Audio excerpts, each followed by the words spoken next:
rusak. Jalannya rusak, betul nggak? Jalannya gronjal, bolong-bolong. Nah, jadi kita ingin perbaiki itu. Lalu ada juga aspirasi.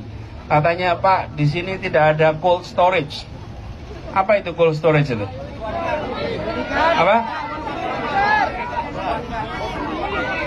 Kulkas raksasa. Ada? Apa itu cold storage itu?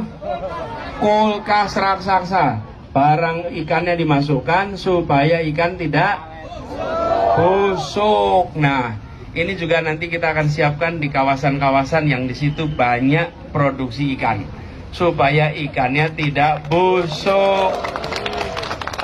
Banyak nggak nelayan yang bagi ikan gratis? Betul tidak?